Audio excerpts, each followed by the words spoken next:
Welcome to the show. In this episode, we're talking about Zack Snyder's The Flash movie we never got. So I saw The Flash movie finally, and honestly, for most of the ride, I thought it was fine for what was promised. It's a solid 7 out of 10, but of course, it promised a lot more. First of all, James Gunn lied to us and told us this was a great movie, and you know it's a lie because this man just made Guardians Volume 3. This ain't about subjective taste.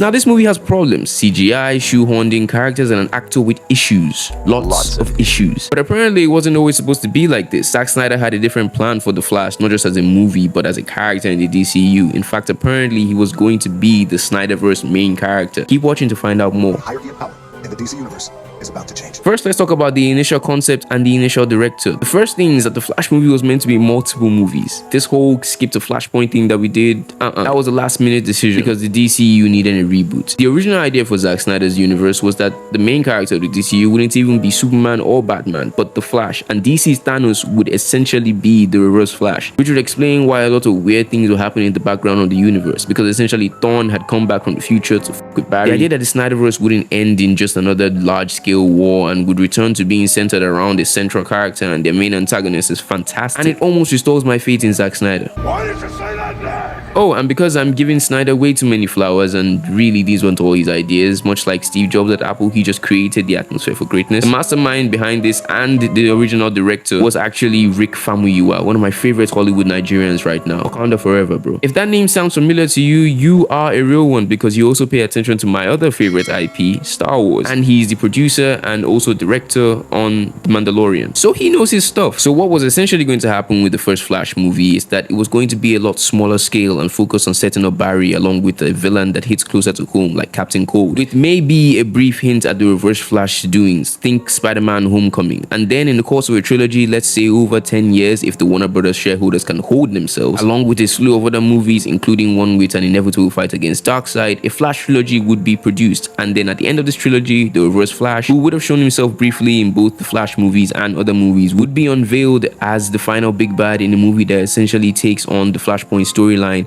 and ends with a reboot of the DCEU, so that both Zack Snyder and all the actors who are interested in leaving their roles can leave. Which honestly sounds like a smarter plan than even the whole Marvel multiverse operation. Is that like a personal attack or something? And if this is all sounding very familiar, it's because it's a very commonly used storyline in the comics and animations, one that the audience definitely enjoys, which is something I find absolutely annoying about the DC movies. DC has the best character-focused stories in my opinion. They don't need a large-scale war movie with a Thanos, or in their case Darkseid, to have a really successful cinematic universe. It's a universe that benefits a lot more from having multiple famous character stories outside of stories of the Justice League. Think about it, almost every really successful Marvel story is about a team event, which requires a much larger cast, which is for one thing inherently more expensive. So I hope the WB executives are listening. Money.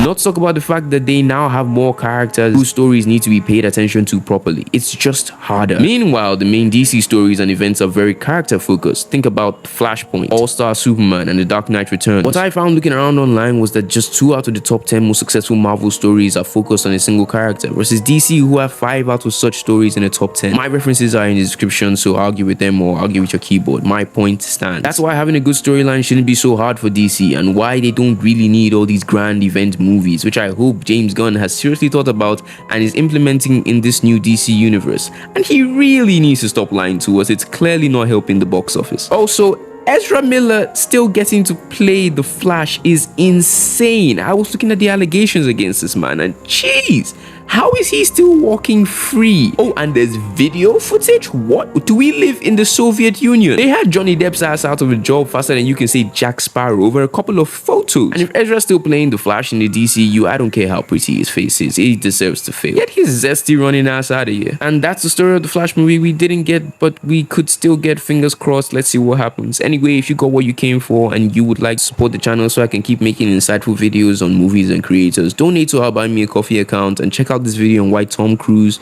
does all his own stunts, and I'll see you there.